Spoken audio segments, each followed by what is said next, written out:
Here's what I learned from all my fighting.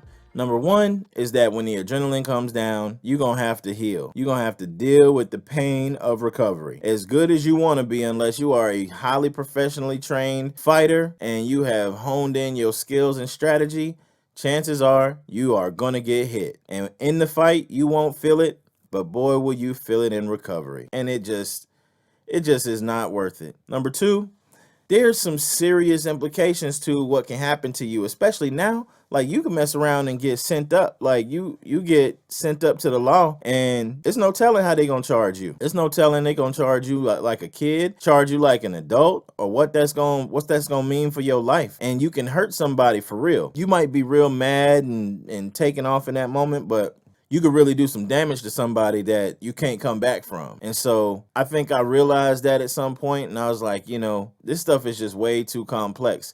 My views on fighting now, man, listen, I am such a grown man. Number one, I ain't fighting nobody.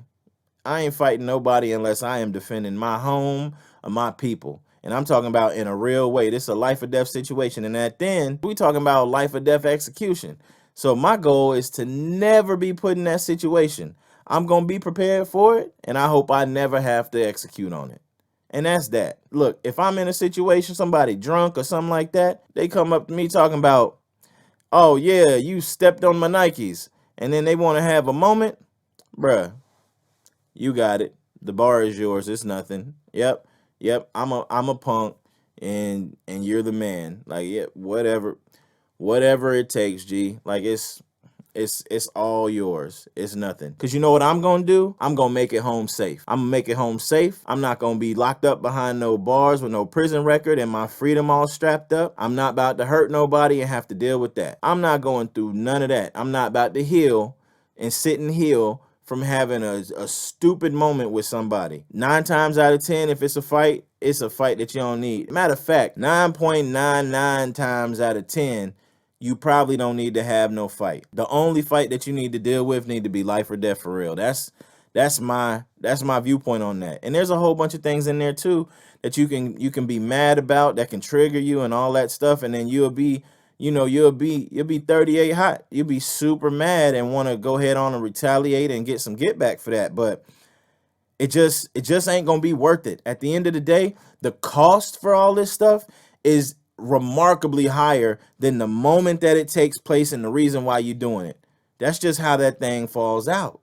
Honestly and truly, the reason I realize now too that the reason why I was fighting was because I was messed up. I was so mad. Really, I was mad because of the relationship with me and my father. My father's relationship with me did a lot of damage on my behavior as a child and an up and coming young man. There's a lot of things that I dealt with through my childhood that I had to work through into my adulthood. One of those things was a lot of pent up frustration and not knowing how to deal with the anger that I had on me. I was telling you, I'm like a little match that you could just strike and now it's all fire. That's really how I dealt with a lot of my situations. And so I was fighting way more than I ever had to. I was fighting way more than I ever needed to. The majority of the situations that I was fighting in, virtually all of the situations that I was fighting in, were not life or death. They weren't necessary. None of that. They were anger and pride involved events. Didn't have to deal with none of that.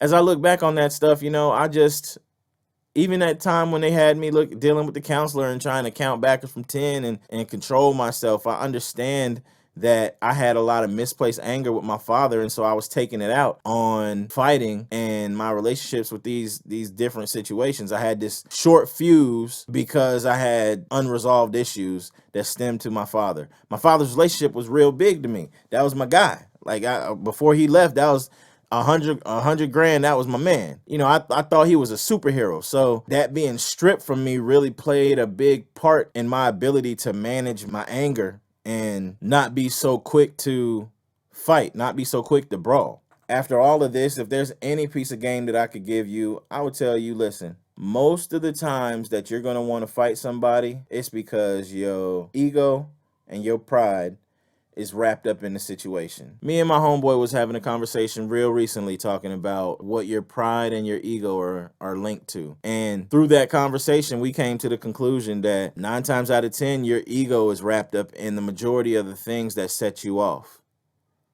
Without that being the case, you could avoid 99% of the things that are going to make you angry and then start pushing your thermometer up, making you have all these quick to action thoughts. You can avoid a lot of these situations, man, if you just step back and remove yourself from the situation. It's just not worth it. And also, life is a very long process. Should you be blessed to live it? Life is a long time. So the last thing that you need to do is be wrapping yourself up in a situation that could have long-term implications further than you have planned for. Further than you planned for. You can get yourself involved in something through a fight that lasts for the rest of your life. And it could be something that's against you, and it could be something that's against somebody else. And you might not even have been that mad at somebody. That's the thing. This anger thing don't have no cap. It don't have a cap of how far it can go. It don't have a stopping point of, oh, well, we just had a fight and I just punched him. I know of a guy that had a fight overseas. It was a fight in Panama. He punched a guy hit the ground, guy didn't wake up. Like that dude, he left the country. So it's a lot of implications to this stuff. The control that you have is to avoid these circumstances, to pull yourself out of a circumstance where you can't think clearly and logically through. That's what's going to really matter. Your goal has to be focused on making it through the rest of your life and not letting your life be determined by this one moment. That's it. That's all I got.